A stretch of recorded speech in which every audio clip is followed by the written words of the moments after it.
लाडके नेते आदरणीय नानाभाऊ आपल्या सर्वांना संबोधित करतील. आदरणीय नानाभाऊ.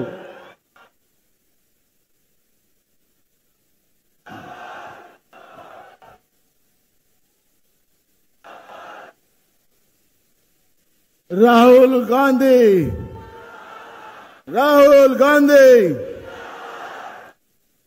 सबसे पहले मैं राहुल जी को बहुत बहुत धन्यवाद देना चाहता हूं कि वो मेरे गांव में आए हैं और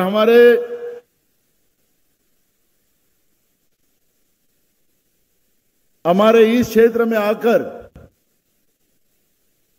आपका जो जनता का प्यार है वो राहुल जी को देखने मिल रहा है और इसलिए मैं राहुल जी को धन्यवाद करता हूं. और एक बात मैं राहुल जी को बोलना चाहता हूं कि हमारे यहां पर बैकवर्ड यानी ओबीसी के लोग बड़े पैमाने में हैं. शेड्यूल कास्ट, आदिवासी और एंटी विजेंटी के लोग ज्यादा हैं. मैं इस क्षेत्र में राहुल जी किसान बड़े पैमाने में रहते हैं. हाथ पे खाने वाले, कमाने वाले लोग बड़े पैमाने में रहते हैं. युवाओं की तादाद भी हमारे यहाँ पे बहुत है. जो आपने मैनिफेस्टो हमको दिया है उसमें युवाओं को भी न्याय देने की बात की है, महिलाओं को भी न्याय, किसान को भी न्याय देने की बात की है और श्रमिकों को भी न्याय देने की बात की है और भागीदारी न्याय की बात की है. जल जमीन जंगल किसी अंदानी का नहीं है. आपका अधिकार आपको देने की बात भी आपने भागीदारी न्याय योजना में दी है. मैं इसलिए आपको धन्यवाद देते हुए यही कहूंगा कि आप हमारे यहां के लोगों को आपका मार्गदर्शन बड़े पैमाने में मिले. और इसलिए मैं ज्यादा ना बोलता हूं. मैं तो मी आपल्या समोर रोज बोलतो, त्यामुळे मी इथं जास्त न बोलता राहुल गांधीजींना या ठिकाणी बोलण्याची संधी देतो आहे. पण आपण राहुलजींचं जोरात स्वागत टाळ्यांनी करावं असं आवाहन करतो आणि माझे 2 शब्द पूर्ण करतो. हम सबके लाडले नेता आदरणीय राहुल जी अभी आप हमको संबोधित करेंगे.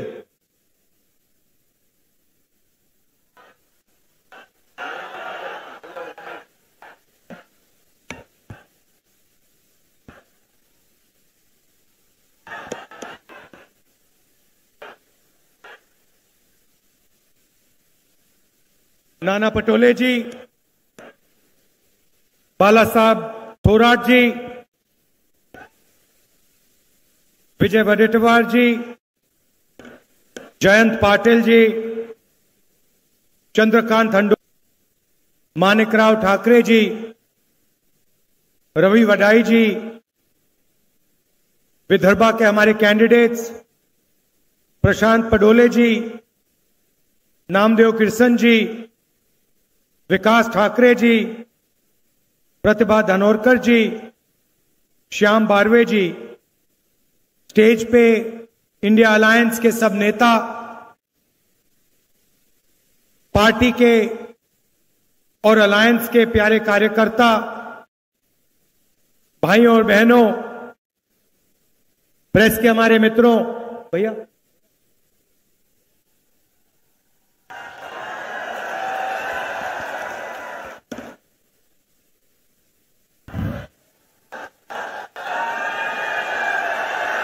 आप सबका यहां बहुत स्वागत. ये आपने हमारा मैनिफेस्टो देखा है. ये हमारे मैनिफेस्टो के 5 सबसे बड़े वायदे हैं.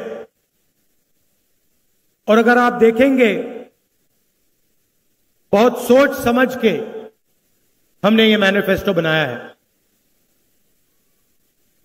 ये मैनिफेस्टो बंद कमरों में नहीं बना. ये मैनिफेस्टो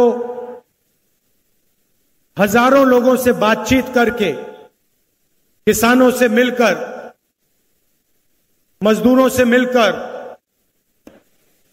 महिलाओं से, बुजुर्गों से बातचीत करने के बाद यह मैनिफेस्टो बना है. और इस पे जरूर हमने कांग्रेस पार्टी का निशान लगाया है, मगर सचमुच में ये जनता का मैनिफेस्टो है, ये कांग्रेस पार्टी का नहीं है, ये आपका है। आपकी आवाज, आपकी मन की बात हमने यहां स्टेज पे लिख दी है। इसके बारे में मैं आपको बताऊंगा, मगर इससे पहले देश की हालात के बारे में थोड़ा सा कहना चाहता हूं। पिछले 10 सालों में नरेंद्र मोदी जी ने चुने हुए अरबपतियों के लिए सरकार चलाई है। नाम आप जानते हो, सबसे बड़ा नाम अदानी जी। अदानी का नाम है, घर जाएंगे तो गूगल पे उनकी शेयर प्राइस जो है उसको देख लेना। जिस दिन नरेंद्र मोदी की सरकार आती है, उस दिन के बाद अदानी बढ़ती जाती है, बढ़ती जाती है, बढ़ती जाती है। और पूरा देश जानता है कि इसको नरेंद्र मोदी की सरकार कहा जाता है, मगर सचमुच में यह अदानी की सरकार है। एक अरबपति की सरकार है और सब कुछ अदानी के लिए किया जाता है। महाराष्ट्र में आपका एयरपोर्ट, मुंबई का एयरपोर्ट था, किसी और के हाथ में था। उस पर सीबीआई इंक्वायरी होती है, दबाव लगाया जाता है, धमकाया जाता है, और जादू से कुछ ही दिन बाद वो एयरपोर्ट अदानी जी के हवाले कर देता है। सब इंक्वायरी बंद हो जाती है, सीबीआई शांत हो जाती है। अदानी जी महाराष्ट्र का सबसे बड़ा एयरपोर्ट चलाते हैं। और ये सिर्फ एयरपोर्ट के साथ नहीं हुआ है, ये पोर्ट्स के साथ हुआ है। हिंदुस्तान के सारे पोर्ट्स इनके हाथ में हैं। इंफ्रास्ट्रक्चर के साथ हुआ है, पुल बनते हैं, सड़कें बनती हैं, फायदा उन्हीं को जाता है। खदान उनकी, कोयला उनका, सोलर पावर उनका, विंड पावर उनका, बिजली उनकी, सारा का सारा अदानी जी के लिए। और 5-10 और होंगे। इससे हुआ क्या कि आज हिंदुस्तान में 22 ऐसे लोग हैं, 22, सिर्फ 22, जिनके पास उतना ही धन है जितना हिंदुस्तान के 70 करोड़ लोगों के पास। मतलब देखिए, 22 लोग, पहली लाइन में 22 लोग बैठे हैं। आप सोचिए, इतने लोगों के पास उतना ही धन है जितना हिंदुस्तान के 50, आपको पता भी नहीं लगता, जो आप जीएसटी में देते हो। आप शर्ट खरीदते हो, टैक्स लग जाता है। पेट्रोल खरीदते हो, टैक्स लग जाता है। जूते खरीदते हो, टूथपेस्ट खरीदते हो, जो भी आप खरीदते हो उसमें टैक्स लग जाता है। और आप उतना ही टैक्स देते हो जितना गौतम अदानी देता है। अगर आपने शर्ट खरीदी, 500 रुपए की शर्ट खरीदी, आप भी 18% दोगे, अदानी भी 18% देगा। और आपकी आमदनी हजारों में, उसकी आमदनी हजारों करोड़ों में, टैक्स एक ही देते हो। 24 घंटा मीडिया प्रधानमंत्री का चेहरा टीवी पे दिखाता है। मैं कन्याकुमारी से कश्मीर चला, 4000 किलोमीटर चला, और रास्ते में हजारों लोगों से मेरी बातचीत हुई, किसानों से, युवाओं से, सबसे मिला मैं पूछता था सबसे जरूरी मुद्दा कौन सा है, सब लोग जवाब देते थे, बेरोजगारी, बेरोजगारी, महंगाई, किसान को सही दाम नहीं मिलते, गरीबों की इस देश में कोई भागीदारी नहीं, ये मुद्दे थे। और आप 24 घंटा टीवी देखो, ना आपको बेरोजगारी के बारे में बताएंगे, ना आपको महंगाई के बारे में बताएंगे, आपको कोई किसान नहीं दिखेगा, कोई मजदूर नहीं दिखेगा। आपको बॉलीवुड के स्टार दिख जाएंगे आगे पीछे नाचते हुए, आपको क्रिकेटर दिख जाएंगे, आपको नरेंद्र मोदी जी दिख जाएंगे, कभी वो आपको समुद्र के नीचे दिखेंगे पूजा करते हुए। वहां पे मतलब मजाक बना रखा है, पूजा हो रही है, पंडित भी नहीं है, अकेले बैठे समुद्र के नीचे आर्मी वालों के साथ। और फिर एकदम समुद्र से आसमान में जाएंगे, सी प्लेन में, हेलीकॉप्टर में, ऊपर से। कोविड आएगा, लाशों के ढेर पड़े हुए हैं, गंगा में लाखों लाश चल रही हैं, हजारों लाशें चल रही हैं, और प्रधानमंत्री कहते हैं भाइयों और बहनों थाली बजाओ। नहीं, और मीडिया कहता है देखो प्रधानमंत्री ने क्या गजब की बात बोली है, कमाल कर दिया। वहां पे सांस नहीं ली जा रही, लोग दम तोड़ रहे हैं, मर रहे हैं, वेंटिलेटर नहीं है, ऑक्सीजन नहीं है, मीडिया कह रही है देखो कमाल किया मोदी जी ने, थाली बजवा दी हिंदुस्तान से, मरते हुए हिंदुस्तान से थाली बजवा दी। उसके बाद कहते हैं भाइयों और बहनों मोबाइल फोन जलाओ, मोबाइल फोन की लाइट। फिर मीडिया कहता है देखो कमाल की बात की मोदी जी ने, हिंदुस्तान में सेल फोन की लाइटें जला दी। और बाकी दुनिया देख रही है, कह रही है ये क्या हो गया भाई।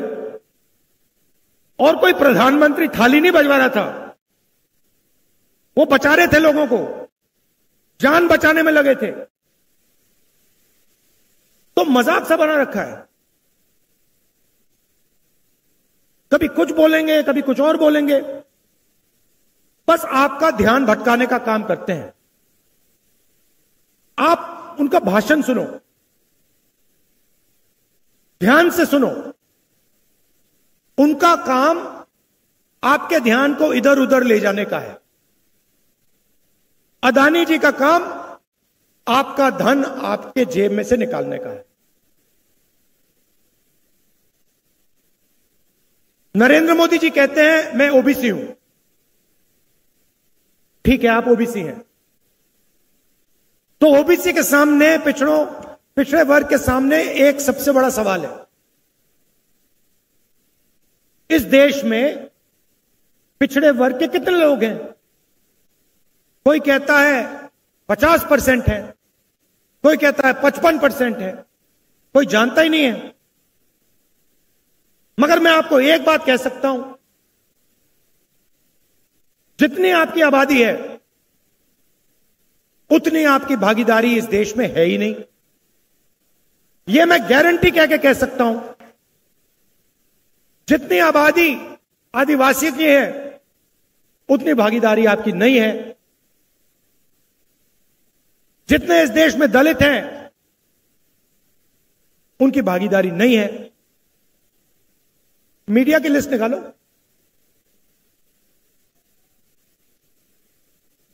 मोदी मीडिया है, मगर देखिए आपको आंकड़े पकड़ने चाहिए, आपको आंकड़े निकालने चाहिए। देखिए यहां बैठे हैं, ये जनता की आवाज कभी नहीं उठाते। मैं इनके सामने बोल रहा हूं, इनकी गलती नहीं है, ये जूनियर लोग हैं, इनको गुलाम बना के रखा हुआ है वहां पे, ये कुछ नहीं कर सकते, इनको ऑर्डर आता है। इन बेचारों को सैलरी लेनी है, बच्चे पालने हैं, इनकी गलती नहीं है, पीछे से ऑर्डर आता है। मगर आप इनकी लिस्ट निकालिए, हिंदुस्तान के मीडिया के मालिकों की लिस्ट निकालिए,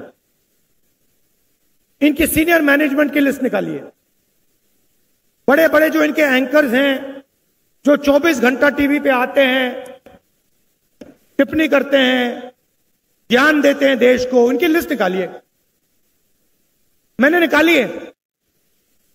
इसमें आपको एक पिछड़े वर्ग का आदमी नहीं मिलेगा, एक ओबीसी नहीं मिलेगा, एक दलित नहीं मिलेगा, एक आदिवासी नहीं मिलेगा, एक गरीब जनरल कास्ट का भी व्यक्ति नहीं मिलेगा।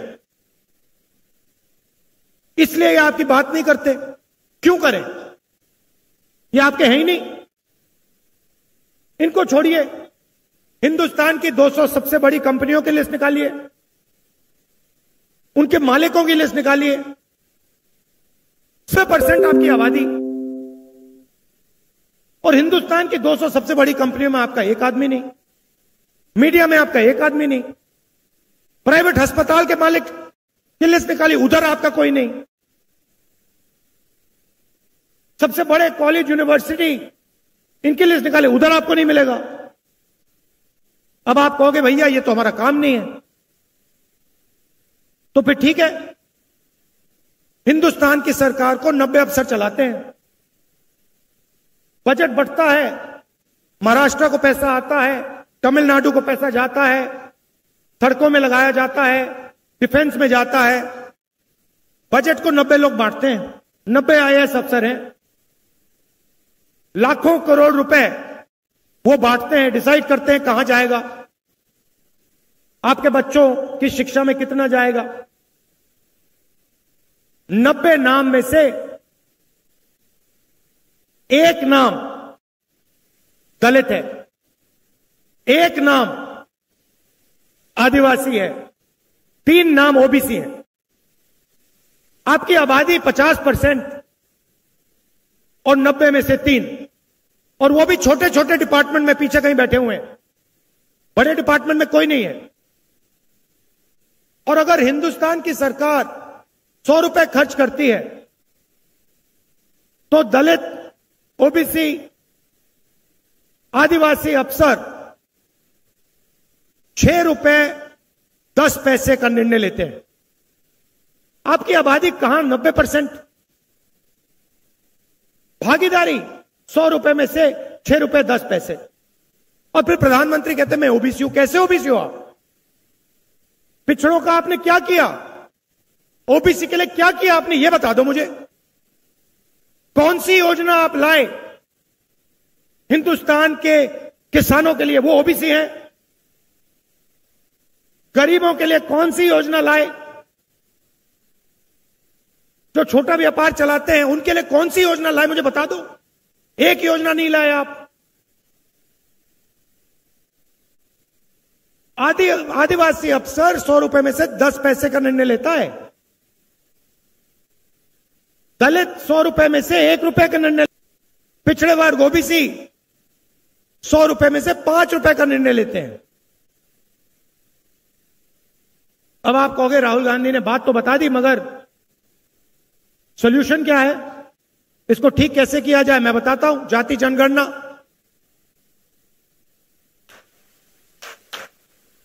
किसी को चोट लगती है, सबसे पहले डॉक्टर कहता है भैया एक्सरे करो, 1 मिनट में पता लग जाता है। तो हमारा पहला वायदा सरकार बनने के एकदम बाद जाति जनगणना, इकोनॉमिक सर्वे, संस्थाओं का सर्वे कि हिंदुस्तान का धन किसके हाथ में है, कितना धन पिछड़े वर्ग के हाथ में है, कितना दलितों के हाथ में है, कितना आदिवासियों के हाथ में है, कितना गरीब जनरल कास्ट के हाथ में, कितना माइनॉरिटीज के हाथ में। हिंदुस्तान की संस्थाओं में ओबीसी कितने, दलित कितने, आदिवासी कितने, कहां, कौन सी पोजीशन पे, जाति जनगणना से यह सब पता लग जाएगा। और क्रांतिकारी काम है। देखिए, हम आपका टाइम जाया नहीं करते हैं। कांग्रेस पार्टी आजादी के लिए लड़ी, हरी क्रांति, सफेद क्रांति, कंप्यूटर रेवोल्यूशन, बैंक नेशनलाइजेशन, ये काम हम करते हैं आपके लिए, आपके साथ मिलके। तो ये क्रांतिकारी काम है। इसके बाद दूध का दूध, पानी का पानी हो जाएगा, सबको पता लग जाएगा भागीदारी किसकी है, कितनी है, कहां है। तो यह पहला कदम है। दूसरा कदम, यहां पे महिलाएं आई हैं। आप देश के भविष्य की देखभाल करती हो और आप डबल काम करती हो। आप जॉब भी करती हो और आप घर भी चलाती हो, बच्चों की भी देखभाल करती हो। नहीं करती हो? मगर इसके लिए आपको कभी सही कॉम्पेंसेशन नहीं दिया गया। सही बात है ना? आप जाके जॉब करते हो, आप पुरुष हो, आप जाके जॉब करते हो, आपको सैलरी मिलती है। आपकी बीवी घर में काम करती है, वो भी जॉब करती है, जॉब के लिए उसको सैलरी मिलती है, मगर जो घर में काम करती है उसके लिए उसको कुछ नहीं मिलता। तो आपको मिलता है, मगर ये डबल काम करती है, इनको डबल पैसा नहीं मिलता। तो ये बातचीत हमने कांग्रेस पार्टी में की और हमने निर्णय लिया कि देखिए, जो महिलाएं हिंदुस्तान के भविष्य के देखभाल कर रही हैं, जिनको उचित नहीं मिलता है, पहली बार दुनिया में कोई भी सरकार क्रांतिकारी काम करने जा रही है। हिंदुस्तान के सारे गरीब परिवारों की हम लिस्ट निकालेंगे। जो भी गरीबी रेखा के नीचे होंगे, सारे परिवारों के हम लिस्ट निकालेंगे। हर परिवार में से एक महिला को हम चुनेंगे और उस महिला के बैंक अकाउंट में साल के 1 लाख रुपए आपकी अगली सरकार डाल देगी। हर महीने ठकाठक 8,500 रुपए आपके बैंक अकाउंट में। 1 तारीख को आप उठेंगी, बैंक में जाएंगी और देखेंगे कि भैया 8,500 रुपए सरकार ने आपके बैंक अकाउंट में डाल दिया। और ये कोई तोहफा नहीं है, गिफ्ट नहीं है। ये मत सोचिए कि ये गिफ्ट है। जो आप हर रोज घर में करती हो, मदद करती हो, बच्चों की देखभाल करते हो, हिंदुस्तान के भविष्य की देखभाल करते हो, इसके लिए आपको पैसा दिया जा रहा है। अगर नरेंद्र मोदी ने 22 लोगों को 16 लाख करोड़ रुपए दिए हैं। 16 लाख करोड़ रुपए मतलब 24 साल का मनरेगा अदानी की सरकार ने 22 लोगों को पकड़ा दिया। 24 साल का मनरेगा। तो हमने डिसाइड किया है, जितना उन्होंने 22 लोगों को दिया है, उतना हम हिंदुस्तान के गरीबों को उठा के दे देंगे। तो हर महीने पहले तारीख को करोड़ों महिलाओं को बैंक अकाउंट में 8,500 रुपए, साल के 1 लाख रुपए कांग्रेस पार्टी की सरकार, इंडिया की सरकार देने जा रही है। अब सबसे बड़ा मुद्दा बेरोजगारी का। मोदी जी ने कहा था 2 करोड़ युवाओं को रोजगार दूंगा, कुछ नहीं किया। उल्टा नोटबंदी की, गलत जीएसटी लागू कर दी, अग्निवीर दे दिया और जो रोजगार बनता था वो भी खत्म हो गया। तो चीजें तो मैं पहले ही कह देता हूं, ये जो इनका अग्निवीर का स्कीम है, आते ही हम इसको रद्द कर देंगे, खत्म कर देंगे। क्योंकि हमें 2 तरीके के शहीद नहीं चाहिए। एक शहीद जिसको सरकार पेंशन देगी, उसको शहीद का दर्जा मिलेगा, उसके परिवार की रक्षा होगी। और दूसरा अग्निवीर शहीद, जिसके परिवार को कहा जाएगा कि तुम्हारे बेटे को या बेटी को हम शहीद का दर्जा नहीं देंगे, तुम्हें कॉम्पेंसेशन नहीं मिलेगी, तुम्हें पेंशन नहीं मिलेगी। बिल्कुल गलत है। अगर दो युवाओं ने देश के लिए अपना खून दिया तो दोनों के साथ एक जैसा बर्ताव होना चाहिए। इसीलिए हम अग्निवीर स्कीम को पहले दिन आके खत्म करेंगे। और भाइयों और बहनों, एक बात समझिए, यह स्कीम आर्मी नहीं चाहती, यह स्कीम आर्मी ने नहीं मांगा, यह स्कीम प्रधानमंत्री के ऑफिस ने बनाया है, उधर से बना है। प्रधानमंत्री ने यह स्कीम लागू की है। प्रधानमंत्री के ऑफिस ने सेना को कहा है कि तुम अग्निवीर बनाओ। और हिंदुस्तान का कोई युवा ऐसा नहीं है जो अग्निवीर चाहता है। पहले रिक्रूटिंग सेंटर्स होते थे, वो सब बंद पड़े हैं, कोई नहीं जा रहा वहां पे, क्योंकि सब जानते हैं अग्निवीर बनेंगे, पेंशन नहीं मिलेगी, शहीद का दर्जा नहीं मिलेगा, कैंटीन नहीं मिलेगी।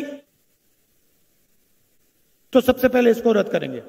दूसरा काम, ये जो इन्होंने गलत जीएसटी लागू की है, जिससे छोटे व्यापारी खत्म हो गए हैं, स्मॉल मीडियम बिजनेस खत्म हो गए हैं। ये 5 अलग अलग टैक्स, दलाली वाली जीएसटी, एक्सटॉर्शन वाली जीएसटी, इसको हम बदलेंगे। एक टैक्स होगा, कम से कम टैक्स होगा। और जो हमारे किसान हैं जो आज टैक्स दे रहे हैं, उनकी बात मैं थोड़ी देर में कर रहा हूं, मगर कम से कम टैक्स होगा और एक टैक्स ब्रैकेट होगा। 30 लाख सरकारी वैकेंसीज हैं। 10 साल में नरेंद्र मोदी जी ने इनको नहीं भरा। 30 लाख वैकेंसी हम भर के आपको पकड़ा देंगे।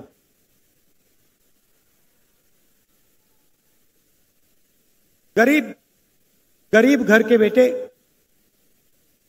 बेटियां बेरोजगार हैं। अमीर घर के बेटे जब जॉब मार्केट में जाते हैं, वो अप्रेंटिसशिप करते हैं। अप्रेंटिसशिप अंग्रेजी शब्द है, मगर इसका मतलब कि उनका 6 महीने का, 1 साल की जॉब लगती है, उनकी ट्रेनिंग होती है। प्राइवेट कंपनी में, पब्लिक सेक्टर में, सरकारी ऑफिस में उनको जॉब लगती है, उनकी ट्रेनिंग होती है, और फिर अगर वो अच्छा काम करते हैं, उनकी जॉब परमानेंट हो जाती है। मगर यह अधिकार और यह मौका हिंदुस्तान के गरीब युवाओं को नहीं मिलता है। हम आपके लिए मनरेगा लाए थे, रोजगार का योजना, रोजगार का अधिकार। अब हम आपके लिए, हिंदुस्तान के युवाओं के लिए अप्रेंटिसशिप का अधिकार ला रहे हैं। इससे क्या होगा? जिसके पास डिप्लोमा है, कॉलेज डिग्री है, यूनिवर्सिटी से पढ़ा है, उन सबको यह अधिकार मिलेगा। प्राइवेट कंपनियों में, पब्लिक सेक्टर यूनिट्स में, सरकारी ऑफिसेज में, इन सबको 1 साल की अप्रेंटिसशिप मिलेगी। 1 साल का उनको 1 लाख रुपया मिलेगा और उनकी ट्रेनिंग होगी। गरीब से गरीब युवा हिंदुस्तान में अप्रेंटिसशिप कर पाएगा, ट्रेनिंग ले पाएगा। 1 साल में 1 लाख रुपए उसके जेब में आएंगे, बैंक अकाउंट में आएंगे, और फिर उसके बाद अगर वो अच्छी तरह काम करेगा तो उसकी नौकरी परमानेंट हो जाएगी। किसी भी सरकार ने, दुनिया में किसी भी सरकार ने ऐसा क्रांतिकारी कदम नहीं उठाया है। ये हम करने जा रहे हैं। यात्रा में यहां से निकला, बहुत सारे युवाओं ने कहा हम पढ़ाई करते हैं, एग्जाम से 1 दिन पहले पेपर लीक हो जाता है, बेईमान लोग फायदा उठा जाते हैं, हम देखते रह जाते हैं। तो हम एक नया कानून लाएंगे, पेपर लीक के खिलाफ कानून, सख्त कार्रवाई होगी, और जो भी पेपर लीक करवाएंगे उनको हम जेल में डाल देंगे। और और आजकल जो फैशन बनाया है मोदी जी ने कि प्राइवेट संस्थाएं, प्राइवेट कंपनीज एग्जाम दिलवा रही हैं, इसको हम बंद करेंगे। कोई प्राइवेट कंपनी एग्जाम नहीं दिलवाएगी, सरकार एग्जाम दिलवाएगी, सरकार एग्जाम मार्किंग करेगी, टेस्टिंग करेगी। मैंने किसानों की बात की। पूरे देश में किसान उदास है, डरा हुआ है, और किसान, किसी भी किसान से बात करो, दो चीजें कहता है। एक सवाल कि राहुल जी, अरबपतियों का कर्जा माफ हो जाता है, उनके पास पैसे की कोई कमी नहीं है, मगर हमारा कभी कर्जा माफ नहीं होता, क्यों नहीं? और दूसरा, प्राइवेट कंपनियों को उनके प्रोडक्ट के लिए सही दाम मिलता है, मगर हिंदुस्तान के किसान को सही दाम कभी नहीं मिलता, क्यों? ये दो सवाल हजारों किसानों ने मुझसे पूछे, यात्रा में पूछे, हर रोज, राहुल जी ये क्यों हो रहा है? तो मैं उन किसानों से कहना चाहता हूं, हमारी सरकार आएगी तो ये नहीं होगा। सबसे पहले जैसे हमने आपका कर्जा माफ किया था, हम फिर से हिंदुस्तान के किसानों का कर्जा माफ करेंगे।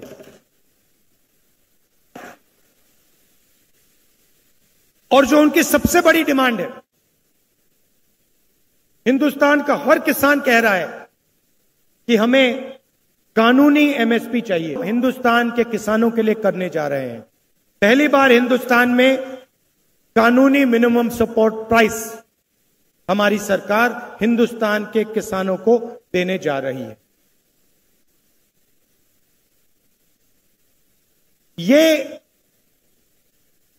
हमारी गारंटी है, हम आपको झूठ नहीं बोलते हैं। आप जानते हो, ये आपकी आवाज है, ये आपने हमें बताया है। हम कोशिश भी करते, आपके बिना ऐसा हम मैनिफेस्टो नहीं लिख पाते, क्योंकि ज्ञान, जानकारी आप में है, हिंदुस्तान के करोड़ों लोगों में है। तो हम आपकी सरकार चलाएंगे, हम अदानी की सरकार नहीं चलाएंगे। हम किसानों की, मजदूरों की, छोटे व्यापारियों की सरकार चलाएंगे।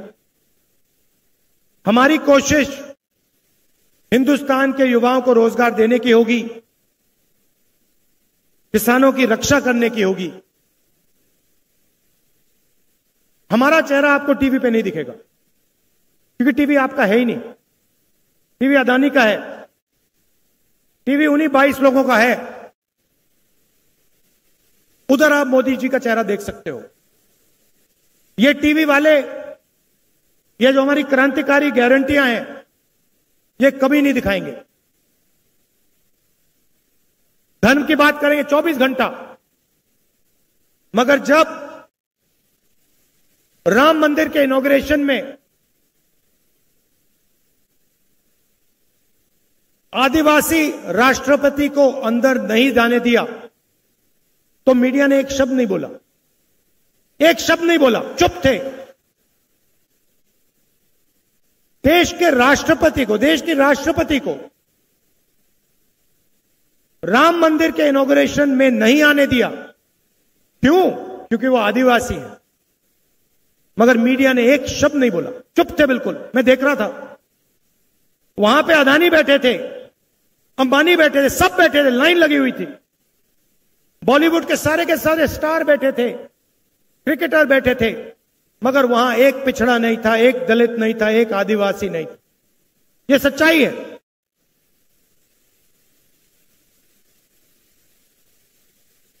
और इन 5 में से हिंदुस्तान के लिए सबसे जरूरी, हिंदुस्तान के भविष्य के लिए सबसे जरूरी जाति जनगणना है, क्योंकि इससे जो आपके साथ धोखा हो रहा है,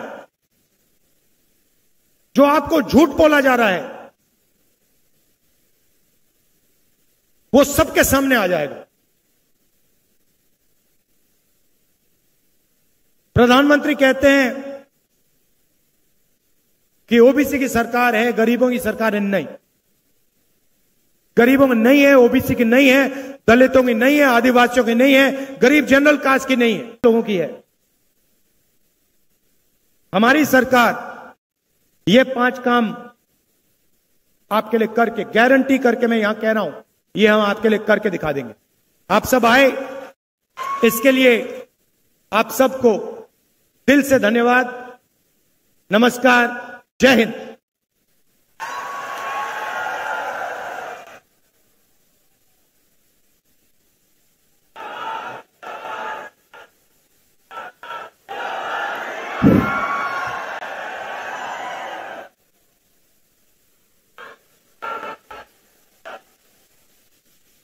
आज या ठिकाणी भारतीय राष्ट्रीय काँग्रेस पक्षाचे उमेदवार डॉक्टर प्रशांत पडोळे